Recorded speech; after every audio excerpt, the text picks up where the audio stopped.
Welcome back to the wild oceans where things are going to happen. We're going to battle between the HMS Defense and the French Aquilon. I'm going to decide a name and stick with it, which will probably just be the French ship. And what we're going to do is probably do one turn per video because I'm not sure how long each turn will be. And since this is a solo effort, just me, it's a lot to try and manage and keep track of between two ships like this, right? There's a solo system to help with that. So with the solo system, what I'll do is first I'll plan out the British maneuvering. Then I'll run the solo assistant for the French ship. That way I'm not looking and guesstimating what I want to do based on what I know the computer opponent will do. Right now we're looking at the French ship just to give a reminder of what we set up last time. So first, we rolled to see in what corners all the ships would be, and even though I'm on the French side, because I've got the French board right here, the British ship actually set up in the, this would be the northeast corner of the map, kind of facing in this way, and then the French player set up over there in the southeast corner, just going across. So I don't have a story as to why they're fighting each other or how that came to be, but they're going to duke it out for a while and see who gets sunk. So let's go over and set up the first planning phase for the British player, and then I'll walk you through the solo system on the tablet, and we'll see what it comes up with for the French ship to do. Now, I did forget to mention that I found this really handy advanced rules quick reference sheet. I actually found this on a guild, the Anchorage. So if you look for Sails of Glory Anchorage, you'll find this community that has a lot of great reference sheets. The forums are still active, and they have a lot of files that you can download to support the game. You just have to sign up. Membership's free, so I would recommend that. What I liked about this particular document, it's actually 2 pages. I have the second one here. I got this page printed twice, but it's got basically the advanced turn sequence all on one side. It includes all the basic steps. And then it has information about like the damage, crew actions. Everything is summarized very, very nicely. And then the second page, let's see here. Oh, it has like optional rules. So all the required rules are on one page, and then it gets into all the optional rules onto another page. It's really, really handy. So I would recommend that for anyone who wants to really get into the game, but that's what we're going to follow. So I said we're going to plan the British, but if I'm following the turn sequence, because this might come in, might be an important factor later on. So first thing, 0, the ongoing damage phase. We would check for damage for each fire on board a ship. We would check for each leak. I also like it because it gives page references to the rule book for additional information. Then we go to the planning phase. So then it says check for change in wind direction and strength, which I won't do this turn because I'm going to assume that what I rolled for is the wind strength and direction for this turn, which, by the way, the wind was blowing to the southeast and it's at medium strength, which puts all of these ships at beating. They are into the wind. They're not running it back yet. They're not into the wind completely. So I think beating is where you're going into the wind, but you're not directly against the wind. I'll have to learn my terminology better. But then it says check for entanglement, disentanglement, which we are not using the entanglement and disentanglement rules, so they won't have to worry about that. Now it says plan your maneuver. If sails are struck, you can skip the step. If the ship has no mast damage, play blue bordered maneuver cards. Or if it has mast damage, play the dark gray bordered card with your 1 or 2 broken masts. And then difference in veer of the 2 planned maneuvers must be equal to or less than the ship's current veer rating. So again, this is a super handy document to make sure that you get all the steps. Now, this is the first turn of the game, and I didn't randomly determine what their current veer rating was, and I'm not going to try and explain all the rules, but what I'm going to do is just take a peek at the maneuver deck and just start off with a maneuver. Now, the cards I have here, it's a big pile of cards, so if you're not familiar with this game, one thing that you have to do is look at your maneuver deck for each ship. This is maneuver deck, I think, B for the HMS Defense. So all of these are maneuvers you can do based on your veer rating. And your veer rating is, I said I wouldn't explain the rules, but here I go. Here's the veer rating, and you can't, your ship will have like a veer rating of 5, for example. Both of these ships have a veer rating of 5, which means if I pick a maneuver of 2 in my next turn, I could choose a maneuver that is 2 or lower, or all the way up to 7, but I couldn't choose a maneuver higher than 7, which means if I played a 2 maneuver, I could play up to 7, but I couldn't play an 8 maneuver back to back kind of a thing, because your ship takes a little bit of time to, it's not that nimble. These are bigger ships. Smaller ships tend to be a little more nimble and very, very flexible with their movement. So for my initial opening moves, I have to decide, how do I want to approach the French ship? With the way the wind is going, and I'm at full sails for coming onto the board, I think the way that the French or the British ship is angled, we're just going to go with a 5. A straight 5. There's some like side slip 5s. I'm going to go with a straight 5. Now, one thing you'll notice in the deck is there's actually 2 cards for each maneuver that you pick, because one of the things you have to do is plan 1 turn ahead based on what you think your opponent will do and how you anticipate the action to go. So normally part of your setup is, in addition to loading your cannons, deciding your initial sail strength, things like that, you would lay down 2 cards.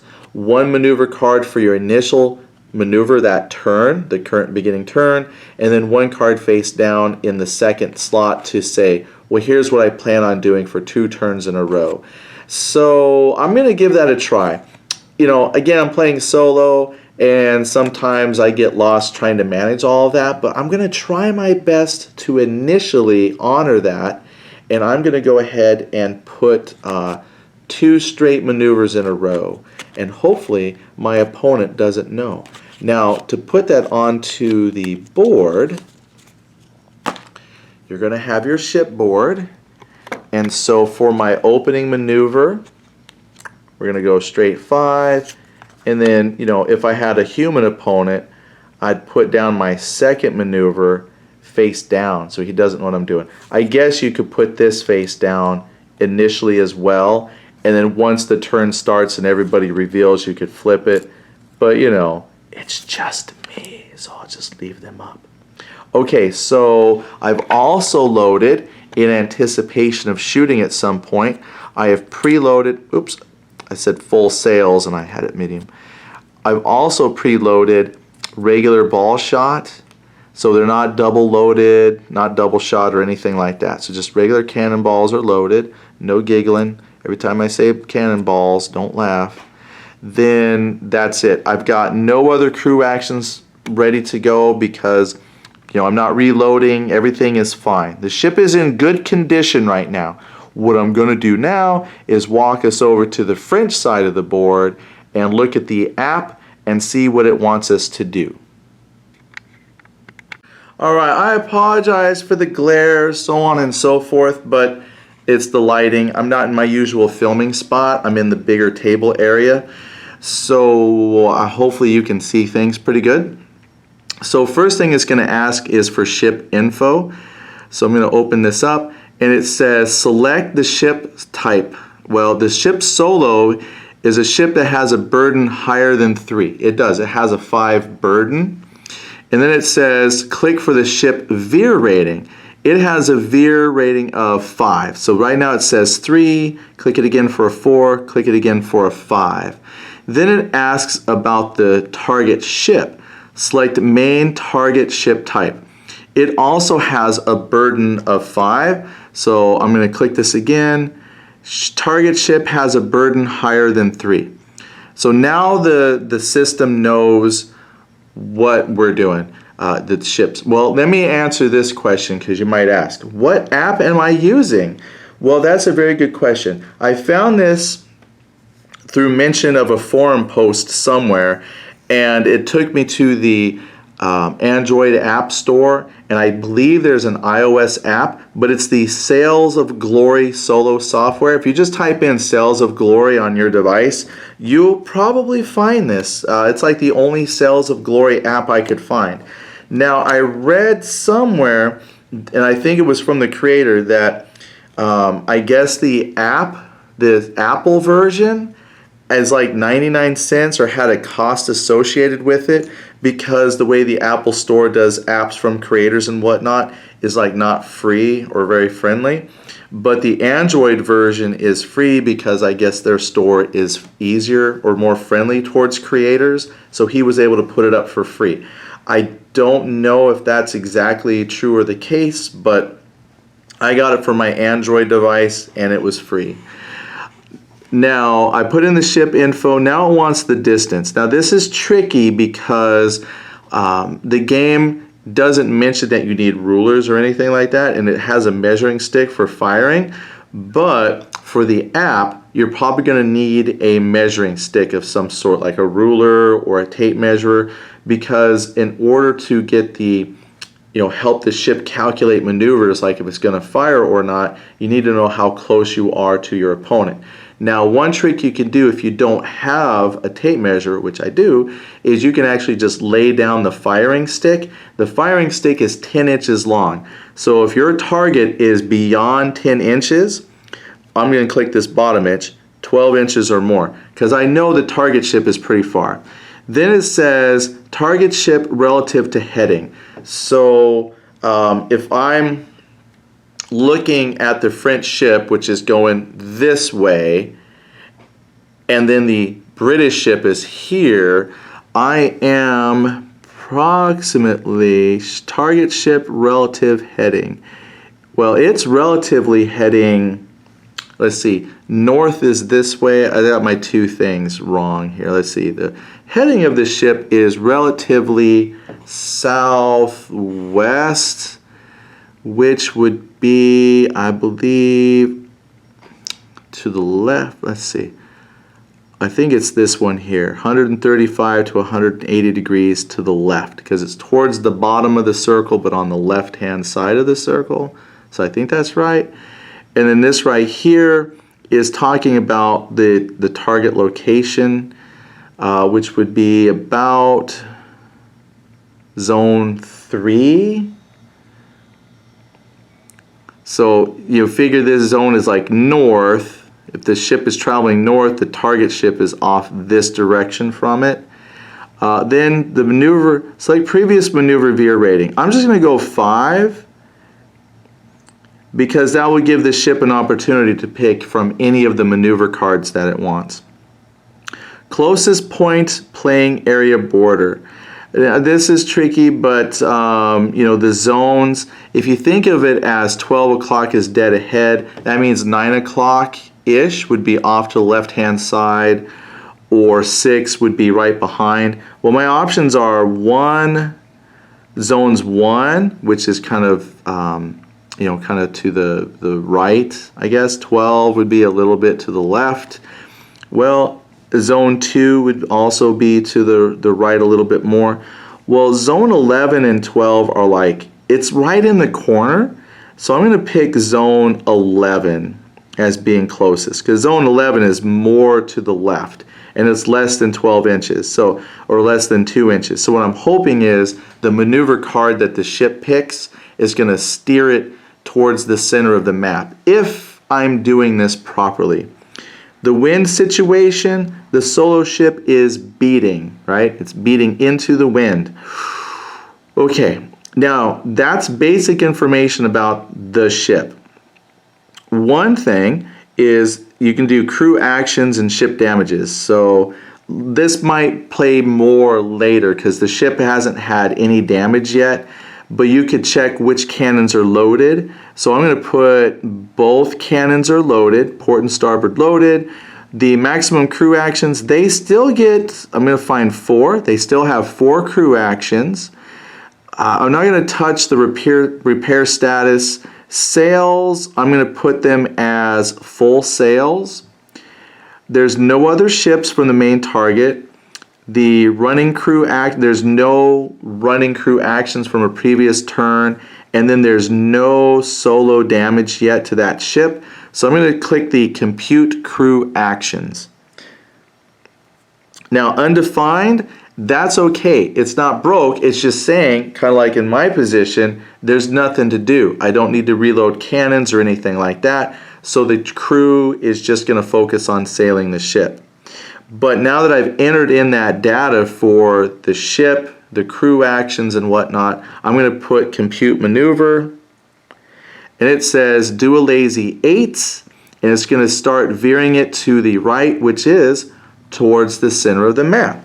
So very, very smart. And because I put it at veer 8 as the previous turn, it could go all the way, technically could have gone up to maneuver 10 if I had it, or down to maneuver 0. So it chooses maneuver 8. And I like the fact that the card puts the maneuver there. Now, because the computer, I'm working with the computer assistant, I'm not going to worry about trying to calculate 2 moves ahead. I'm just going to let the solo player, work its magic every turn. So there, I have now posted its maneuver card. So now, let me go find our little board or my little turn tracker, and we'll go ahead and move on to the next phase because everything's been plotted. All right, again, I apologize for the glare, so I'm going to hold this sheet up just a little bit. So it says you plan your maneuver, then you plan up the available number of crew actions. So I kind of did those together.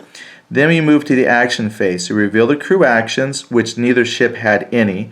Then you resolve your planned standard actions. There are some actions that occur immediately, and there's 2 delayed actions. One is putting out fire or instituting repairs. Everything else is pretty much instantaneous, like pumping water or changing sails, things like that. Engaging musket fire during the combat phase. Those kinds of things will happen in their appropriate place section. Then planned delayed action. So again, this is where you would then have to determine if you played the fighting fire last turn or if you revealed it, you would know that you're going to have to keep that on there until the next turn, and then it would be revealed where you could do your delayed actions like repairs, put out fires, things like that. So that's built into here. Optional, we're not doing any planned boarding actions. Planned combat and reloading actions. So again, that would be your crew, because you have to assign crew to do things like fire the guns and reload. That might seem tedious, but it makes sense. You got to manage your crew. As you start taking casualties, your crew is going to become very important to you, vital in fighting the ship, or maybe that's when you decide to turn tail and run away because you don't have enough crew to do enough actions. If you have an illegal action planned, then it doesn't occur, such as firing an unloaded broadside, just has no effect. What I'm going to say is this: if the computer, because you're not supposed to pre-measure, right? The computer you kind of have to pre-measure because it needs to know how close it is to the target. But normally in a face-to-face game, there's no pre-measuring when you start hitting the advanced rules.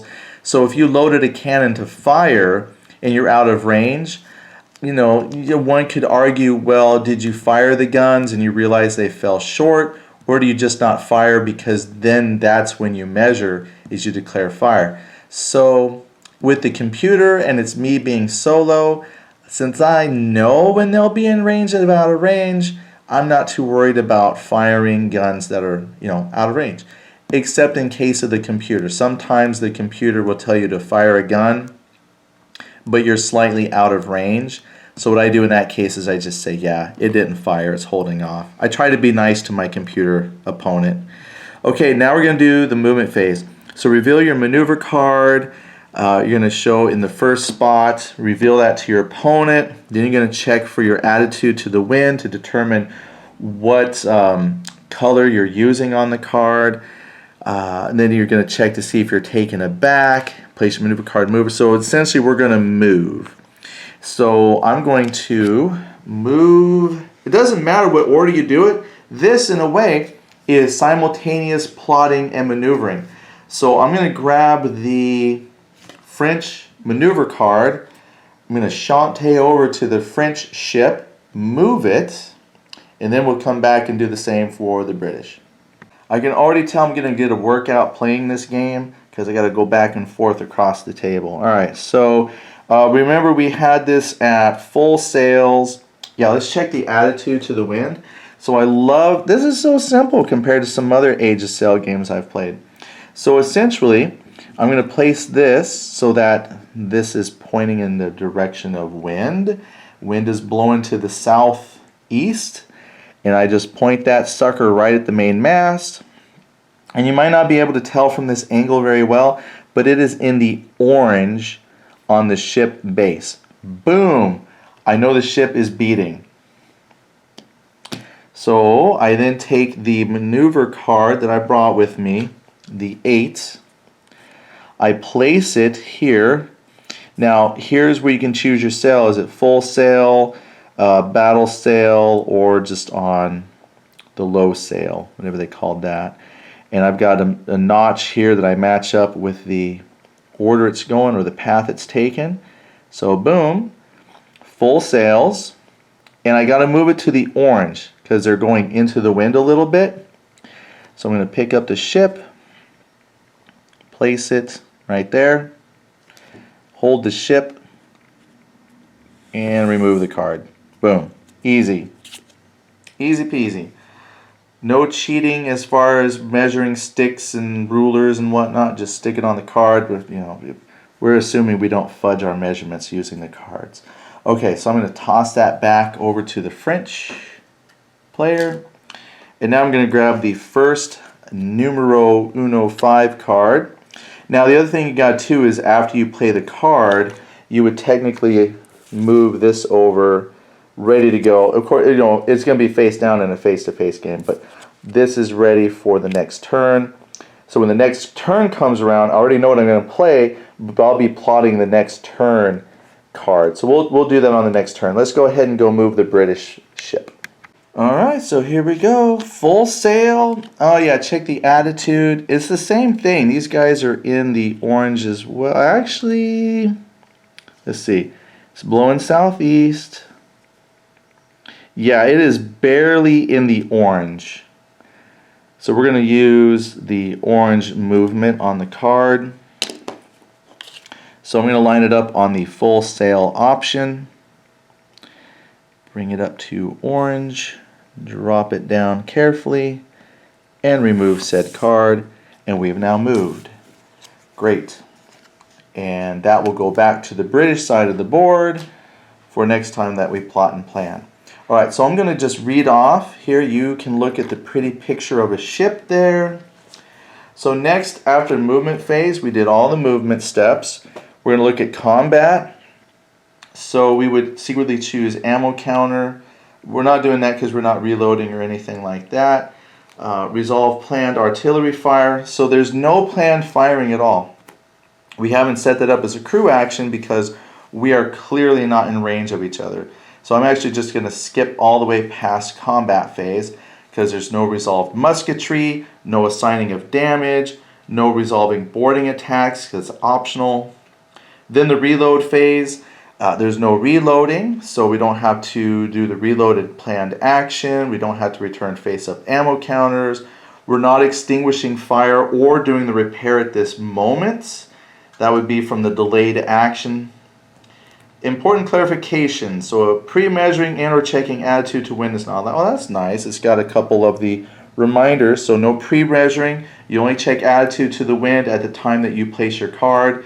Which means if you have poorly steered your ship or the wind changes, because wind changes come before planning, it might throw off what you're doing. You might end up going backwards. If any part of the ship base is outside of a game field after movement, ship is eliminated. One thing I will do though is if the computer opponent steers the ship wrong to where it would be off the map because it can't actually see what's happening, I will just move it in such a way that it is at the edge of the map but doesn't steer off of the map, because the card it picks could also be indicative that I have, picked poorly my options for its positioning on the map. And then talks about ship surrendering, you return your damage track, stuff like that. Okay, so that was turn 1. Once I fit this together, one turn, what is that, like maybe 15 minutes once it's all stuck together. Let's do one more turn. Okay, so we're going to do turn 2. So let me go over, plot out the British, and then we'll go back to the computer, plot out the French, move, and we'll call that good. So maybe I can actually do about 2 turns per video. Not bad. Alright, let's go do the British. Well, here's the wind gauge. I brought this over before we did the British planning because at the top of the turn, this is now turn 2. First, you check for ongoing damage. We have none. Then it says, optionally, you can check for change of wind. Okay, so right now we don't have any wind change tokens. I have those in a bag. So what I'm going to do is draw one at random. I know it's a clear plastic bag, but if you just kind of, I don't have that many Royal Corona bags to do all these tokens. So the first one drawn is, what is that, counterclockwise, if I did it right. So I'm going to put that here. That's the first one down. Next turn, when we draw another one, if it matches that direction, then the wind will change that direction. Then it'll be blowing east. So that's kind of cool. I like that. In nature, apparently wind can change direction. So we'll see what happens there. Now we're going to check for change of wind strength. You actually run that very, very similar. I'm going to initially draw. There's very few tokens for wind change. So I'm going to grab one. And it says, drum roll, nothing. All right, let me see what it says. You know what? I'm going to use that fancy printout I have. It says, for the wind strength, if it's a none, I don't know if you can see that there very well, but it says none. If I draw the blank square, my finger's covering, you can't see it. It's right there. But it says none. Return drawn counter to the pool. Okay, so we're going to put that back in the pool. So no wind change this turn. So it might actually be several turns before we see any change in wind. That's fine. But look, I love it. It's easy to determine.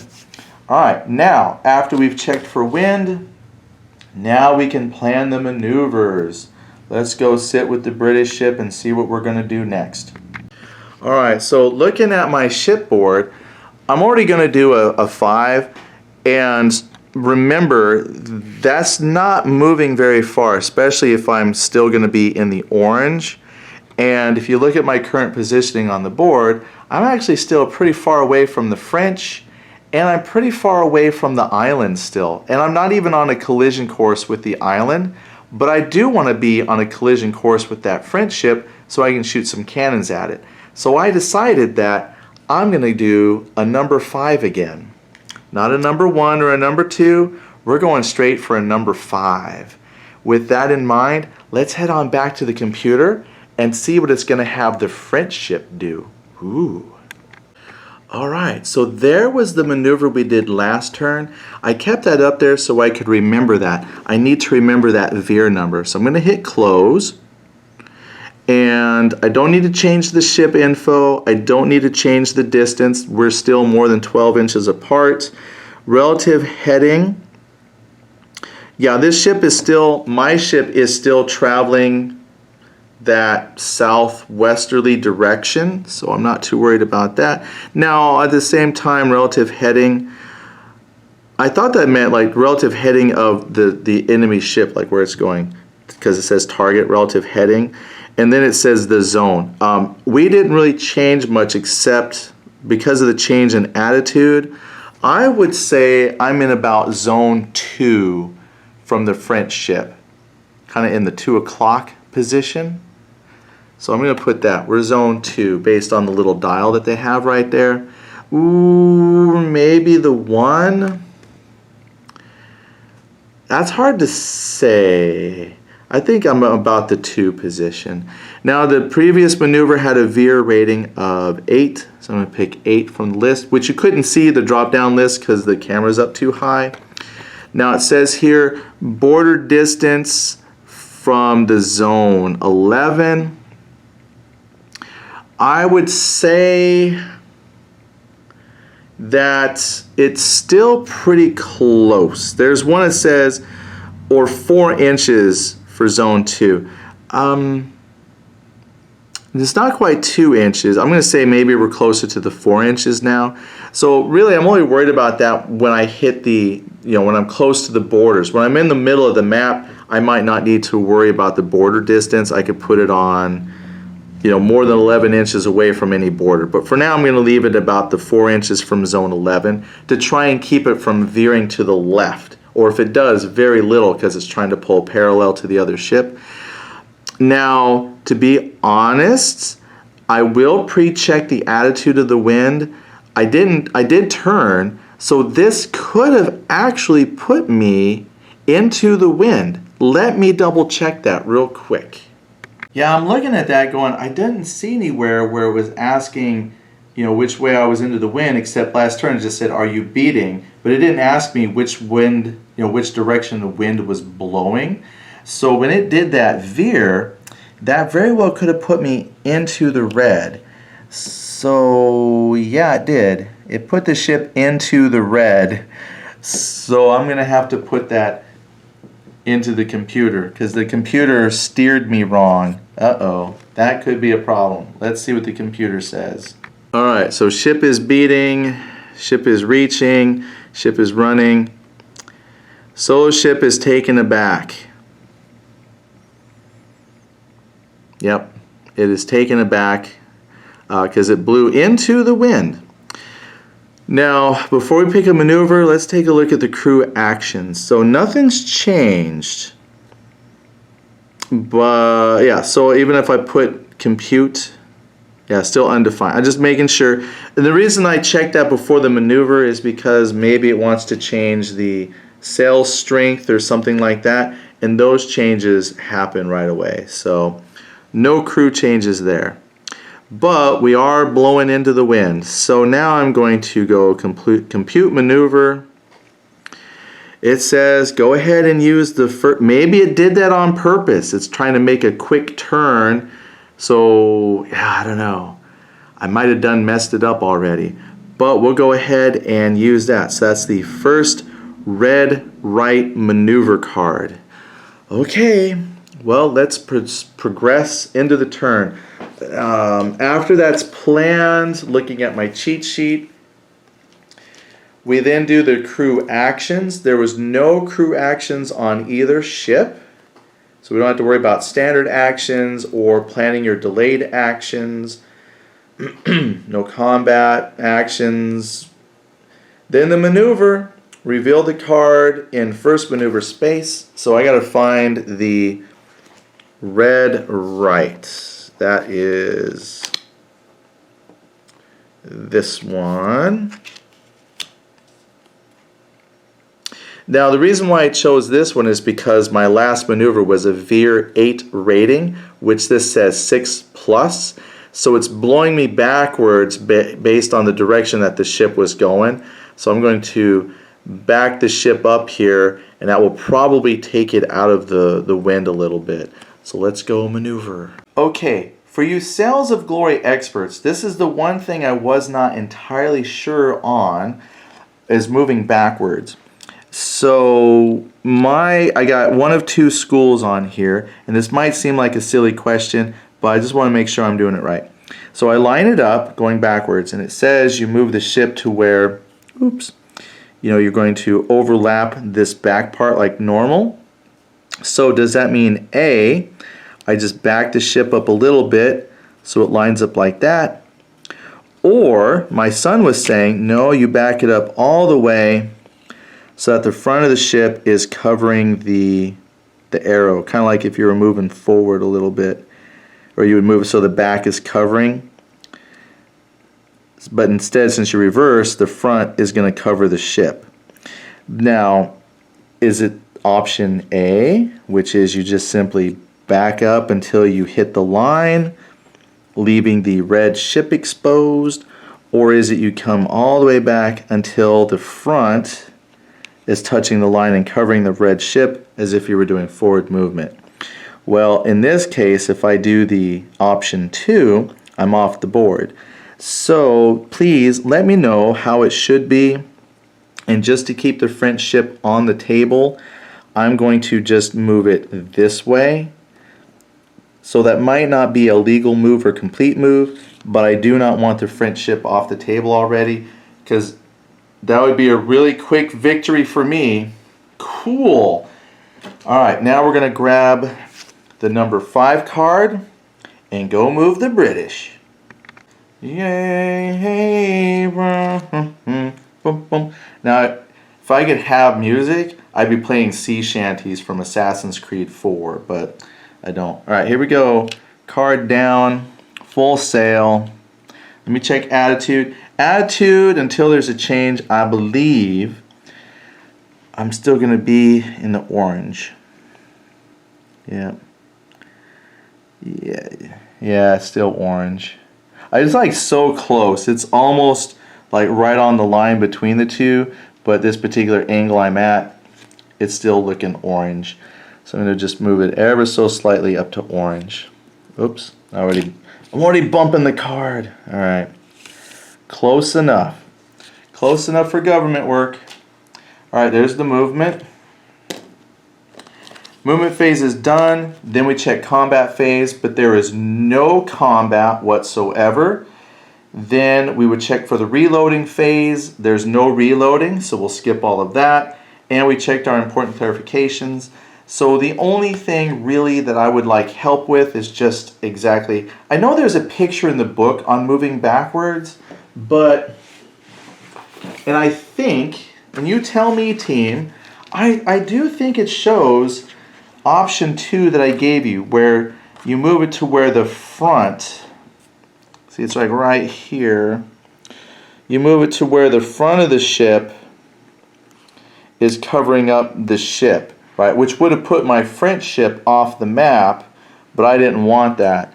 So I think it's the way my son said, you move it to where the front then, you know, so in other words, the ship moves pretty far backwards, it looks like. But again, y'all are smart, because see, here's the example. It's got this ship here. I'm trying to just, yeah, it is that way. You got to move it all the way past the ship to where the back of the ship, well, actually, I guess that's the front because it's moving backwards. So where's the name? Well, let's see, that's the back. The wind, how they do it. Yeah, they sure did. They said move it to where the back of the ship. Oh, wait a minute, that's going backwards. Maybe I'm looking at their ship wrong. Is that the front or back of the ship? Oh, man.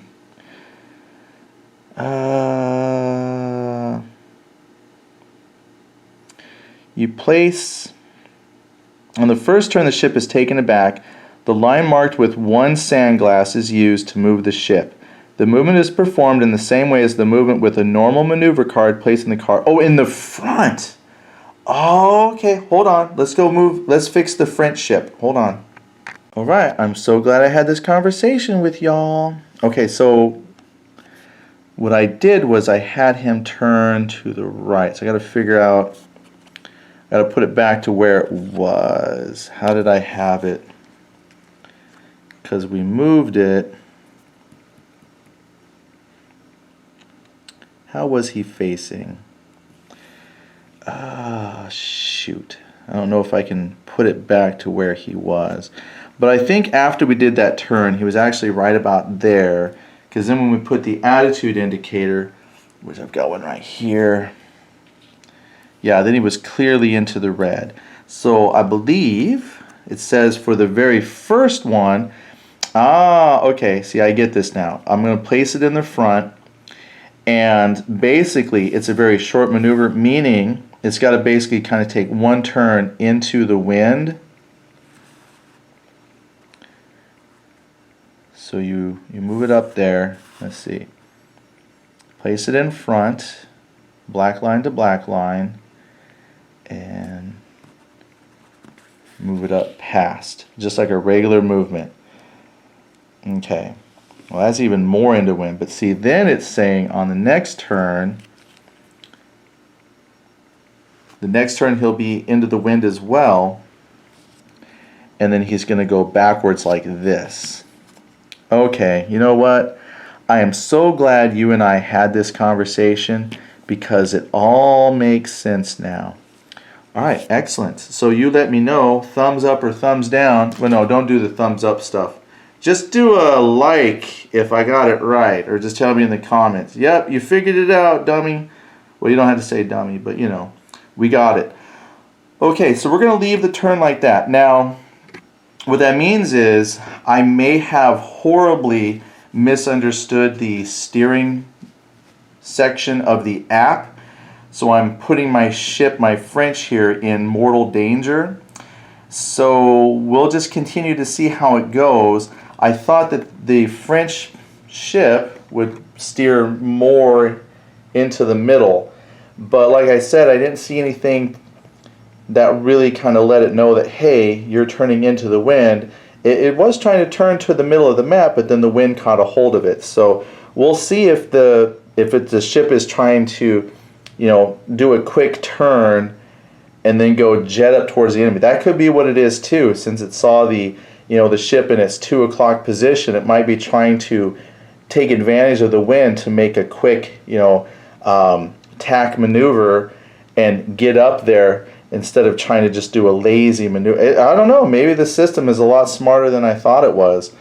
So we'll see what happens. It's already tricked me, because I'm still heading towards the center of the map, and he's trying to do a tack and come up against the wind and catch me unawares. So who knows? We'll see how it works out. But anyway, thank you all for watching. I'm hoping I can get one of these videos out a day, if not maybe every other day. But I definitely want to keep you in the Sails of Glory action. Thanks for watching. Leave some comments, and we'll see you later.